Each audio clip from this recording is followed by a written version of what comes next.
So hey guys, welcome back to my channel dream UPSC with Manisha.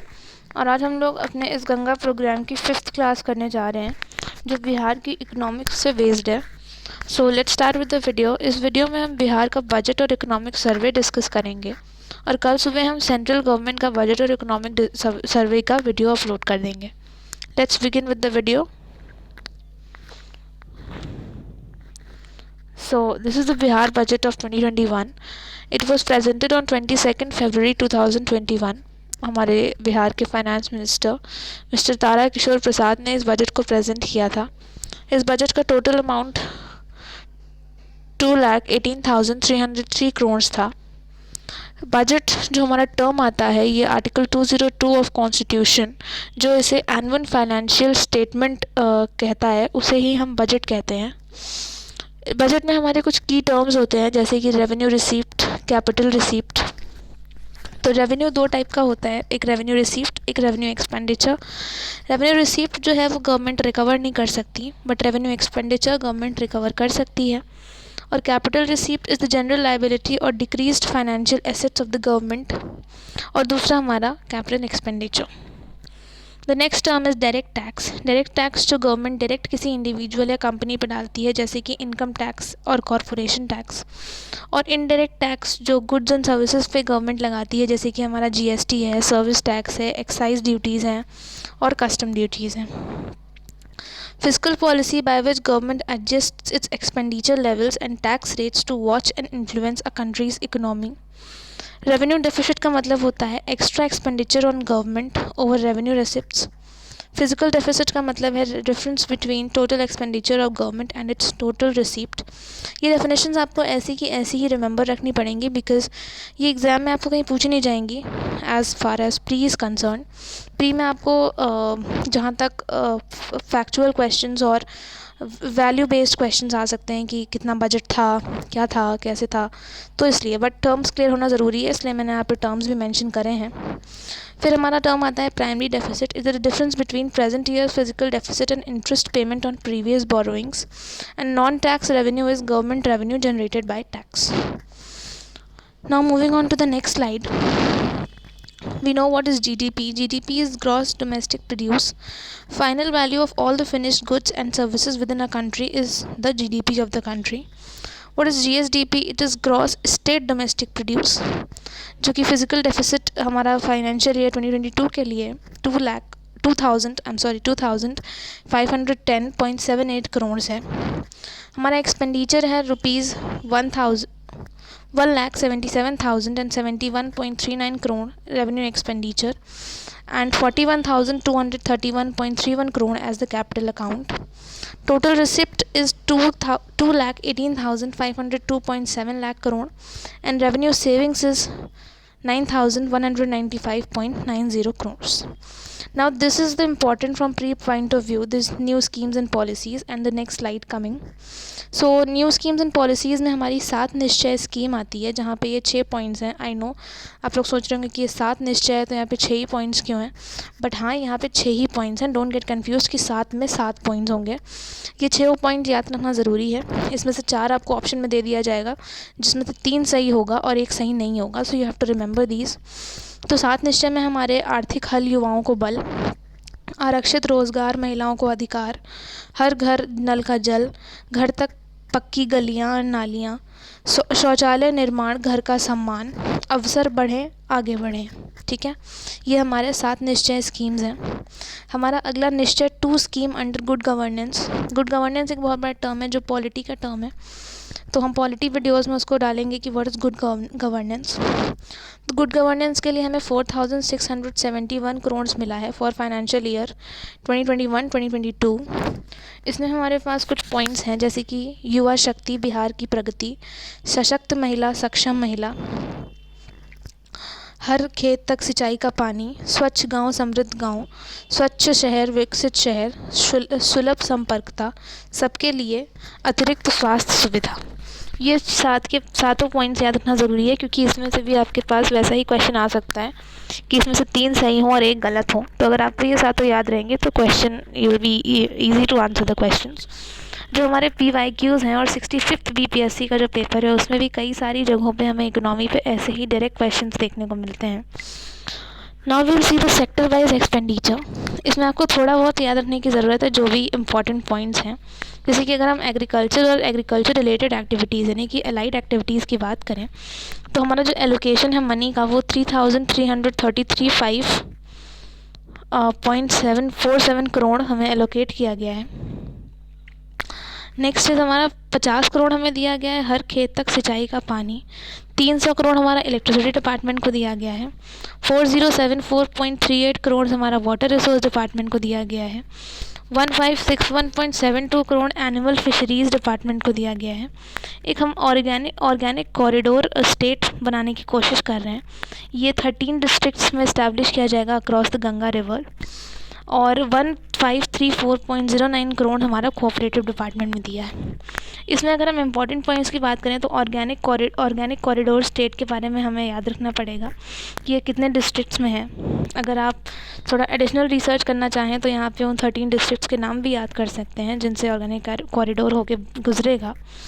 Now moving on to the next which is the medical and health. तो हमें public health services के लिए हमने 400 करोड़ रुपए दिए हैं और बाल हृदय योजना के लिए हमने 300 करोड़ रुपए एलोकेट किए हैं इस बजट में। Moving on to the next slide. For education we have given 110 crores which is for the skill development and entrepreneurship department along with medical and engineering universities in Bihar. Centre of excellence हम सारे IITs में establish करना चाहेंगे। International cricket stadium और sports academy बनने वाली है राजगीर में। ये याद रखना बहुत इंपॉर्टेंट है, हो सकता है ये डायरेक्ट ही क्वेश्चन पूछ लिया जाए। विमेन हायर एजुकेशन के लिए हमारे पास 600 करोड़ रुपए हैं और विमेन एंटरप्रेन्योरशिप के लिए 200 करोड़ रुपए का एलोकेशन किया गया है। फोर्थ पॉइंट हमारा एनवायरनमेंट के लेके आता है जिसमें हम सेकेंड ज़ू बनाना चाहते हैं बिहार के अररिया में और हमने 737.75 करोड़ रुपीज़ इसके लिए एलोकेट किया है। नाउ रिमेंबरिंग दिस कि सेकंड ज़ू कहाँ बनने वाला है, अररिया में, ये चीज़ याद रहनी चाहिए। Now moving on to the next point which is manufacturing and industrial sector. ये ऐसा कुछ खास नहीं, बस मैंने यहाँ पे सिर्फ एक रिमेंबरेंस के लिए पॉइंट बना दिया ताकि ये भी सेक्टर हमें भूले ना। इसमें 1285.17 करोड़ रुपीज़ एलोकेट किए गए हैं। Moving on to the next which is urban and rural development. इसके लिए हमने 16,835.67 करोड़ रुपीज़ एलोकेट किए हैं जिसमें से 400 करोड़ सिर्फ disposal of solid waste in cities, जिसका जो सिस्टम का नाम है वो है स्टॉर्म वाटर ड्रेनेज सिस्टम। और नेक्स्ट हमने 250 करोड़ रुपए दिए हैं रूरल वर्क्स डिपार्टमेंट के लिए। यहाँ पर हमारा एक पटना मेट्रो रेल बन रहा है जो 2024 तक रेडी हो जाएगा, जिसका लेंथ 32.497 किलोमीटर्स है और जिसके लिए हमारा बजट 1165.96 करोड़ एलोकेट किया गया है। याद रखना ज़रूरी है, हालांकि इसको याद रखना इतना टफ नहीं क्योंकि बिहार की जब कैपिटल ही पटना है तो कैपिटल सिटी में ही मेट्रो बनेगी। इसकी लेंथ याद रखना ज़रूरी है और कौन से ईयर तक ये पूरी हो जाएगी ये भी याद रखना बहुत ज़्यादा ज़रूरी है। अब बजट एलोकेशन चाहें तो याद रखें, चाहें तो ना याद रखें, हो सकता है पूछा भी जा सकता है, तो मेरे हिसाब से तो याद होना चाहिए। Now moving on to the next page we have health and family welfare. Health and family के लिए हमें 400 करोड़ रुपए दिए गए हैं। सोशल सिक्योरिटी एंड वेलफेयर के लिए हमारे ओल्ड एंड एल्डरली लोगों के लिए 90 करोड़। सोशल वेलफेयर डिपार्टमेंट में हमारे 8,159.15 करोड़। BC एंड EBC यानी कि बेसिक बैकवर्ड क्लास एंड एक जो EBC वेलफेयर डिपार्टमेंट है उसके लिए 1,749.44 करोड़। SC/ST वेलफेयर के लिए 1,803.28 करोड़ और माइनॉरिटी वेलफेयर के लिए हमारे पास 562.63 करोड़ रुपीज़ एलोकेट किए गए। अगर हम लेबर की बात करें तो 550 करोड़ हमारा अंडर निश्चय स्कीम एलोकेट किया गया है। कल्चर की बात करें तो महाबोधि कल्चरल सेंटर बोध गया में बन रहा है जिसका बजट 145 करोड़ है। बुद्धा सम्यक दर्शन म्यूज़ियम जो पटना में बन रहा है और APJ Abdul Kalam science city जो भी पटना में बन रही है। Now the last one is I think panchayati raj. Panchayati raj में हमने राज्य पंचायत संसाधन केंद्र खोलने के लिए प्रयास किया है और लोहिया स्वच्छता योजना 2 यानी कि फ़ेज़ 2 के अंतर्गत हमने 50 करोड़ रुपए एलोकेट किए हैं इस बजट में। नाउ मूविंग ऑन, ये 2 इम्पॉर्टेंट पॉइंट्स हैं जिनका जो बजट एलोकेशन है हमें याद होना चाहिए। मुख्यमंत्री युवा स्वरोजगार स्कीम के तहत हमने 100 करोड़ रुपए और विश्वकर्मा श्रम सम्मान योजना के तहत 30 करोड़ रुपए इस बजट को दिया है। Now moving on, we have the economic survey of Bihar which is very important from question point of view. I think जो बिहार स्पेशल के क्वेश्चंस आते हैं उसमें से कम 6 से 7 क्वेश्चन इकोनॉमी के आते हैं, और वो 6 से 7 या तो बजट से होते हैं या तो इकोनॉमिक सर्वे से होते हैं। तो इकोनॉमिक सर्वे एंड बजट हमें बहुत अच्छे से याद होना चाहिए, इनके फैक्ट्स और फिगर्स। Excuse me. तो जैसे कि हमारा पॉइंट 1 लिखा है, per capita 3 most prosperous districts हमारे पास जो हैं वो है Patna, then second is Begusarai and third is Munger, and 3 most impoverished districts यानी कि जिनकी सबसे ख़राब हालत है वो है शिवहर, अररिया और किशनगंज। अररिया में शायद इसी पर्पज़ के लिए ज़ू सेटअप हो रहा होगा, so to increase tourists there, so to earn revenue from there, ताकि वो शायद अगले इकोनॉमिक सर्वे में अच्छी लिस्ट में आ जाए और यहाँ से इनफैक्ट हट जाए। इकोनॉमिक स्ट्रक्चर की अगर हम बात करें तो पहला हमारा जो टर्शरी सेक्टर है, उसके बाद हमारा सेकेंडरी और उसके बाद हमारा प्राइमरी सेक्टर। यहाँ पे उनके रिस्पेक्टिव परसेंटेजेस लिखे हैं।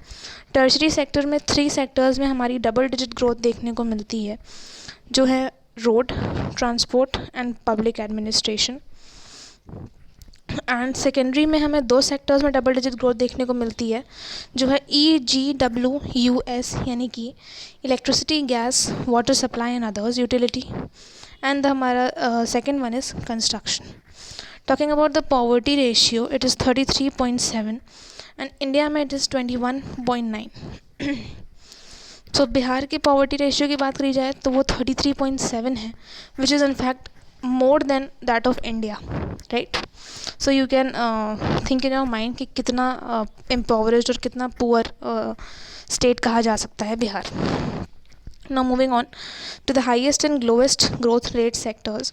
मैंने यहाँ पे ये टेबल बना रखी है जिसमें आपको highest और lowest दिख जाएगा। प्राइमरी सेक्टर में highest growth है माइनिंग में और lowest है क्रॉप्स में।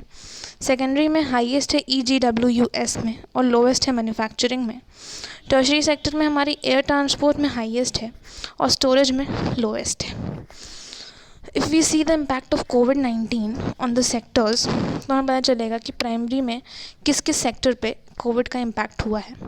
तो माइनिंग और क्वेरिंग पे बहुत ज़्यादा इम्पैक्ट हुआ है प्राइमरी सेक्टर में। सेकेंडरी सेक्टर्स में हमारे मैन्युफैक्चरिंग और कंस्ट्रक्शन पे बहुत ज़्यादा इफेक्ट हुआ है, और टर्शरी में हमारा railway, hotels and air transport पे बहुत ज़्यादा इफेक्ट हुआ है।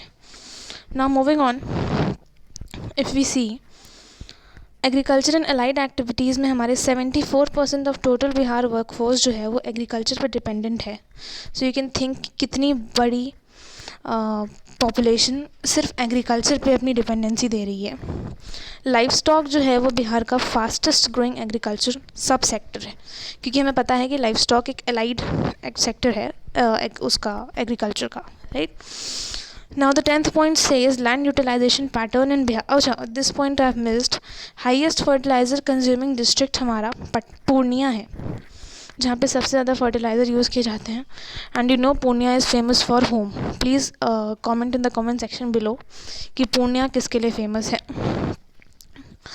लैंड यूटिलाइजेशन पैटर्न हमारा बिहार में हाईएस्ट सोन एरिया जो है हमारा ईस्ट चंपारण है और लोवेस्ट सोन एरिया हमारा शिवहर है। सोन एरिया मतलब जहाँ सबसे ज़्यादा क्रॉप्स उगाए जाते हैं। फैलो लैंड यानी कि land which is not used, it is 11.9% in Bihar. Moving on to the 11th point, we have highest production and productivity of crops. तो डिपार्टमेंट ऑफ एग्रीकल्चर ने क्लाइमेट रेसिलेंट प्रोग्राम रन किया है, जिसके तहत हम ये बताएंगे कि कौन सा क्रॉप हाईएस्ट प्रोडक्शन है किस डिस्ट्रिक्ट में, और कौन से क्रॉप की हाईएस्ट प्रोडक्टिविटी है कौन से डिस्ट्रिक्ट में। So talking about rice, highest production is in Rohtas and highest productivity is also in Rohtas. Second crop is wheat, जिसका हाईएस्ट प्रोडक्शन है Rohtas and highest productivity is in Begusarai. Third crop is maize. The highest production is in Katihar and highest productivity is in Supaul. Pulses का highest production हमारा पटना में है और highest productivity हमारी east Champaran में है। शुगर केन का हमारा हाईएस्ट प्रोडक्शन वेस्ट चंपारण में है and highest productivity is in Kishanganj. Remembering it is very easy, आप ऐसे याद रख सकते हैं कि राइस और वीट का प्रोडक्शन रोहतास ही है और प्रोडक्टिविटी रोहतास है सिर्फ राइस की। सो इसका अगर आपको कोड्स याद करने के आपको मतलब ऐसे निमोनिक कोड्स चाहिए हो, जैसे आपको चीज़ें याद नहीं होती हैं, तो please comment in the comment section below. I will provide the mnemonic codes जिनसे मैं ये सब चीज़ें याद करती हूँ। Now moving on to the next slide, we have agriculture programmes हमारे 8 डिस्ट्रिक्ट्स में रन किए जा रहे हैं। वो 8 डिस्ट्रिक्ट्स हैं नालंदा, नवादा, गया, भागलपुर, बांका, मुंगेर, खगड़िया एंड मधुबनी। इसमें से डायरेक्ट क्वेश्चन ये आ सकता है कि in which district agriculture program is not being run, right, या इज़ बीइंग रन। तो इसमें से आपको अगर 8 की लिस्ट आपको याद रहेगी तो it will be easier to answer and आपके 1 मार्क्स भी पक्के हो जाएंगे। Now moving on, excuse me, state finance की अगर हम बात करें तो gross fiscal deficit 2.0% of state GSDP and revenue हमारा है 700 करोड़, कैपिटल अकाउंट हमारा 9095 crore.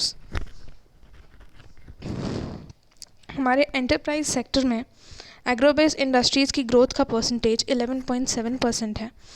Labour employment and migration sector में worker population male is to female का रेशियो सबसे ज़्यादा कम है in Bihar. Talking about infrastructure and communication, contribution of GSDP is 10%. Moving on, if we see in our next slide, we see the status of road networks in Bihar. So road तो 3 तरह की होती हैं, एक नेशनल हाईवेज़, एक state highways और एक major district road. Talking about national highways, उसकी टोटल लेंथ 5475.05 किलोमीटर्स है और total national highways in Bihar हैं 58, जिसमें से लार्जेस्ट है NH31। अगर आपको पता है कि NH31 कौन सा हाईवे है तो please comment in the comment section below, आपका इंटरेस्ट पता चल जाएगा कि you have idea about what is NH31. It passes through which districts also, please comment in the comment section below. Bihar rank in length of national highways is 10th and top 3 districts in terms of road length are Patna, Madhubani and Muzaffarpur, right?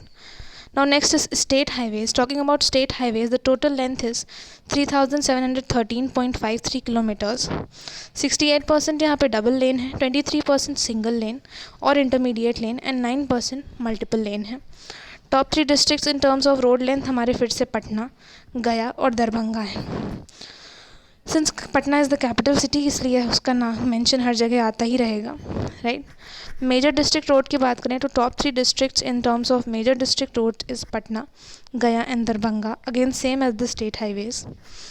Moving on to the status of railway network अगर हम देखें तो Bihar ranks 9th in the terms of rail route. इस list में UP top करता है, तो जो भी यूपी वाले हैं प्लीज़ लाइक द वीडियो, क्योंकि यू शुड फील प्राउड कि आपका जो स्टेट है वो रेल रूट में टॉप पे है। And please comment in the comment section below how do you feel of being a UP वाला। Next point is maximum increase in length of railway line है झारखंड तक।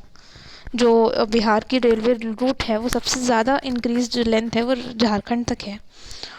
Total length of rail route Bihar का 3720 kilometres है। Moving on